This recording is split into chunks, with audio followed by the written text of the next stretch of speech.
At nagbabalik na naman tayo dito sa ating no contact update segment for February 27, 2026. So, alam niyo naman yung drill. Pwede niyo i-pause ang video na to for a while at isipin niyo yung specific person na curious kayo malaman kung may feelings pa siya for you or kung naiisip niya pa kayo or kung meron ba siya ditong any actions or plano, no? Para sa inyo. So, yun ang ating aalamin, no? At i-resume back mo na lang kapag tapos ka na isipin siya 'no. Pero siyempre mga babes 'no, yun ay also one way of, setting intentions din kaya puwede mo rin yung gawin. Pero kung gusto mo naman 'no, na like curious ka lang malaman 'no, at dito ka lang tumatambay 'no, then puwede rin nating mahagip kung sino yung energy na kumo-connect sa'yo, okey? So, maraming salamat Archangel Michael, Angel, guides.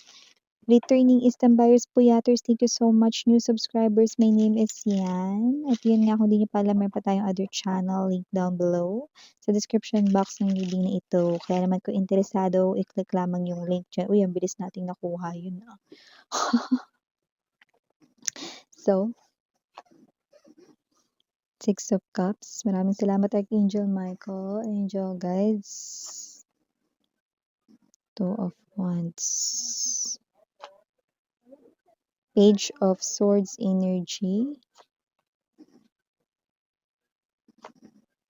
Four of Wands, Empress, Seven of Coins, bottom of the deck, Ten of Cups, Tower, Seven of Swords. Kung sino man 'tong energy na 'to 'no, nakikita ko rito mga babes 'no, na ito yung klase ng energy na parang kinakausap niya yung kanyang sarili ngayon. By the way, real-time energies ang ating kinukuha when it comes to no contact update. Ibig sabihin hindi niya energy kahapon, hindi rin bukas, kundi ngayon, now na, 'di ba? At kung sino man 'tong energy na 'to lumalabas na ito yung klase ng energy rito 'no, na what's the point ng makita niya kayo everyday 'no or madalas, may sinasabi siyang madalas dito nakikita niya kayo rito 'no, pero dinadaan-daanan niyo lang siya 'no. Ano pang sense nun? 'Yan. So, lungkot-lungkutan ang person na 'to na may kasabay na pagkadismaya at pag-inis dito, pagkainis dito, ayan 'no. So, with the Six of Cups energy, definitely this is your ex-lover right in here 'no, na still gusto rito 'no ng pag-uusap, mag-connect kayong dalawa, mag-usap kayong dalawa 'no, pero mukhang hindi mo siya pinapansin. Ano pa raw silbi 'no, baka iisa lang ang inyo ritong barangay tapos nagkakasalubong kayo 'pag bibili kayo rito 'no ng, tinapay sa bakery or baka naman kung sino rin 'tong energy na ito na lumalabas rito 'no, na siya yung klase rito ng energy mga babes 'no, na baka talagang, siya ni-reject mo na rito for good 'no, pero ito siya hindi pa talaga siya totally nakaka-move on sa'yo. Yung iba puwedeng hindi mo naman 'to kapitbahay or hindi naman kayo iisa ng barangay. Puwede rin naman na kayo ay iisa ng building na pinagtatrabahuhan o baka naman kasama mo talaga 'to sa work 'no. Hindi siya dito komportable kapag nakikita kayo 'no, kasi mas lalo lang siya ritong parang nagmumukhang kawawa, ayan 'no. Parang feeling niya kaawa-awa naman yung sitwasyon niya rito, nakakasalubong niya nga kayo, hindi niyo naman siya binabati o kaya naman nakakasama niya nga kayo sa iisang lugar dito 'no, hindi mo naman siya pinapansin, 'yan 'no. Ano pang point nun, ano ba 'yan? Parang gano'n siya, "Ano ba 'to? Ba't ko pa 'to nakakasama dito kung 'di rin naman pala ako papansinin? O ba't ko pa siya nakikita kung 'di lang rin naman kami, mag-uusap?" 'Yan, so may gano'ng klase ng energy. So parang may sitwasyon dito na parang wala siyang magawa kundi ang manahimik at tingnan na lamang ikaw, 'yan.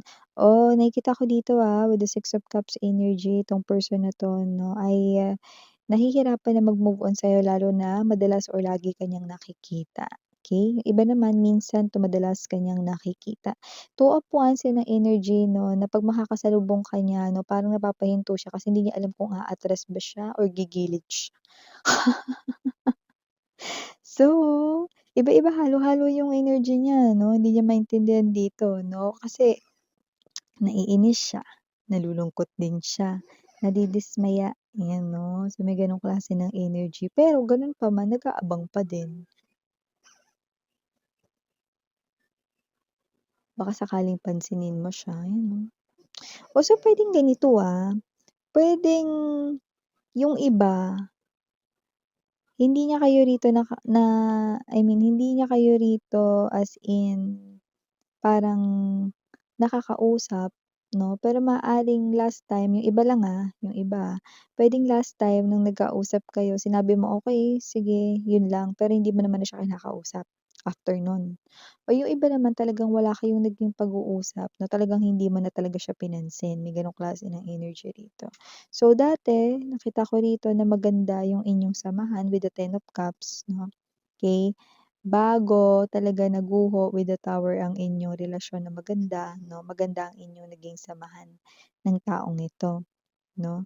Okay, so ano man yung naging dahilan kung ba't kayo nagka-separate dito, ang sitwasyon ngayon is nakikita ka niya pero walang pansinan. Ang gusto niyang mangyari magpansinan kayo. Kasi parang dinadaan-daanan mo lang siya. Pero siyempre dahil nga naman 'no, may sarili kang desisyon 'no at, ikaw ang gumagawa ng pagpapasya, hindi ka niya puwedeng pilitin 'no. Kung ayaw mong makipag-usap sa kanya, gano'n lang 'yun, 'di ba? Pero gano'n pa man, itong tao na 'to 'no, ay nagpapakita dito ng energy 'no, na parang, nag-iisip siya kung siya ba ay ganito, nag-iisip siya kung siya ba ay lilipat ng trabaho or pinagtatrabahuhan para hindi ka na niya rito makita nang sa gano'n makapag-move on na rin siya sa'yo. 'Yan ang una niyang iniisip, pero naiisip niya rin na mahirap ritong maghanap ng trabaho at ayaw niya yung energy ng naghihintay, 'yan. Okey. So, iba naman rito iniisip, naku hindi naman kayo magkasama sa trabaho pero iisa naman yung barangay niyo at lagi kayong nagkakasalubong dahil nga bibili kayo ng kung ano-ano sa labas. Iniisip niyang lilipat ng tirahan pero gano'n pa rin, hindi madaling lumipat at hindi madaling makahanap ng bagong lilipatan, 'yun ang kanyang nasa isipan. Ano man, alin man diyan or, may iba pa ritong dahilan, kino-consider niya rito 'no, yung talagang iwasan ka na rin, 'yan. Pero ngayon nasasaktan talaga siya. Ang hirap pala talaga kapag hindi ka pinapansin ng taong gusto mong balikan. Ay. Medyo feel ko yung kanya rito 'no, na energy 'no, as per my cards ay conveying sa'kin or sinasabi sa'kin dito at with the Six of Cups energy 'no, alam mo yung ang labo kasi alam mo yung energy na 'pag nakikita ka niya kung kasama ka niya sa trabaho, pag-uwi niya sa bahay nakikita ka pa rin niya sa kanyang isipan dito. So, yun ay parang energy 'no, ng mas lalo pa lamang napapalala ang sitwasyon dito 'no, na hindi siya maka-move on sa'yo. Okay. So, kasi naman 'tong energy na 'to na nakikita ko rito na yung iba naman, okey, hindi naman kayo magkapitbahay, hindi rin naman kayo rito magkatrabaho, pero puwedeng, konektado kayo sa iisang tao na konektado pa rin parehas sa buhay niyo. Like let's say sabihin natin ganito, example lang 'to, siya yung best friend ng pinsan mo, yung pinsan mo na yun ka-close mo, okay? Are you getting my point? Yan.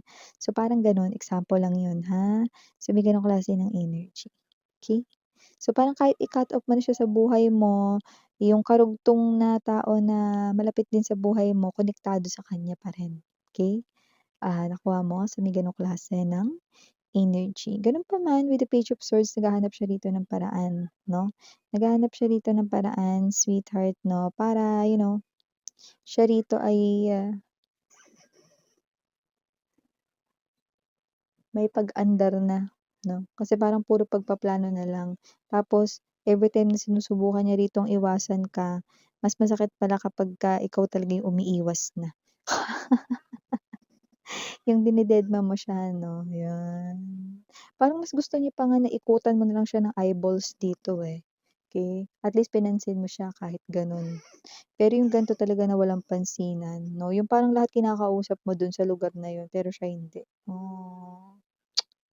Kawawa.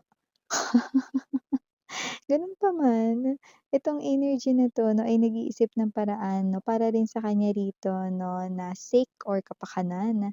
Pero wala pa nga siya ritong nabubuo 'no, na pagpapasya, wala pa siyang solid na desisyon kung ano yung gagawin niya kasi hindi madali ang, bagay-bagay. Yun ang sinasabi niya rito, hindi madaling maghanap ng bagong trabaho, hindi madaling makahanap ng bagong tirahan, may mga gano'n siyang kino-consider.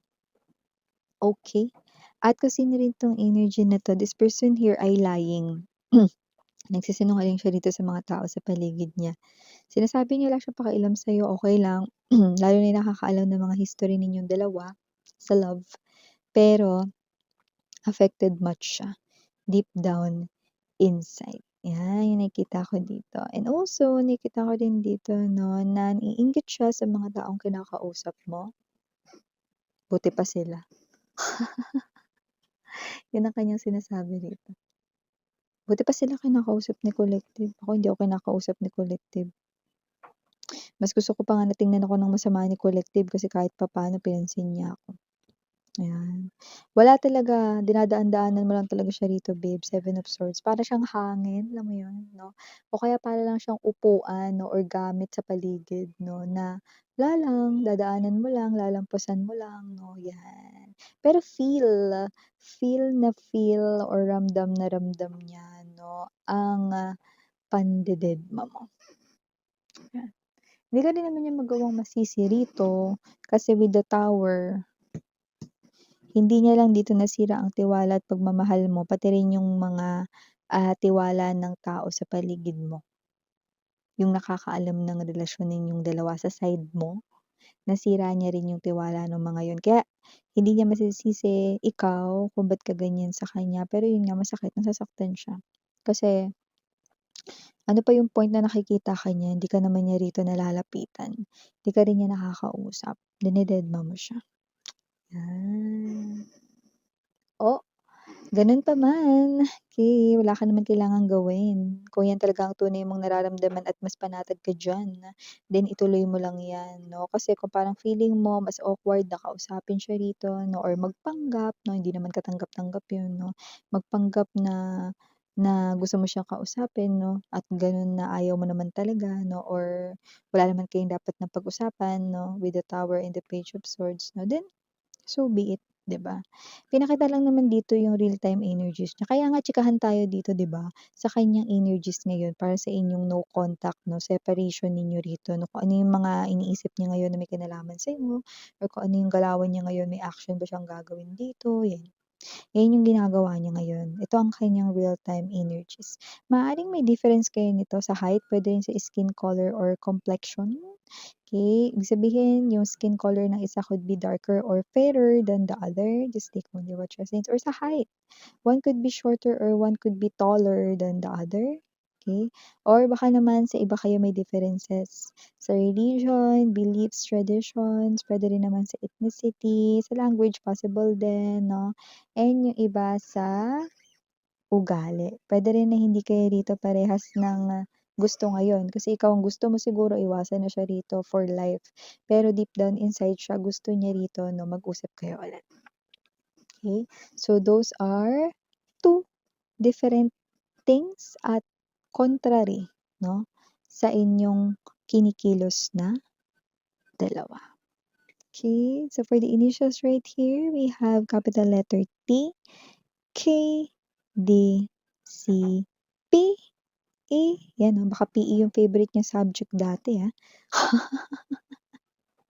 Okay, so just take only what chess needs to also have here other letters but not might be capital. S, A, P, K, N, T, T again. Okay, so and last but not the least, we have right here I. For I, it's more than two letter I na small letters. Okay, so for the number, meron tayo dito number 3, which means gusto niya na ritong maibalance or maibalanse, I mean, ang kanyang energy or ang inyong sitwasyon. Yan. Pero it's still up to you 'no, kung anong magiging pagpapasya mo dito sa inyong koneksyon. Kasi nakikita ko rito, mas malaki yung energy ng malayo-layo ka na, malapit ka ng matapos sa pagmo-move on mo. Siya, posibleng hindi pa nagsisimula or magsisimula pa lang ngayon. Ego. Yun lang, 'di ba? Pero siyempre, it's not your problem to figure out ano yung kanyang kailangang gawin. Pero ito nga ang lumalabas sa energy ng person na kumo-connect sa'yo ngayon very intensely or strongly. So again, I'm Yuriana, only for the girls, Anyana, Duna for the boys. Please do check out other channel for more collective readings for all signs. Pick up only the messages na nag-resonate for you or kumokonect sa'yo. Okay? Again, 사랑해요, love and light. 안녕.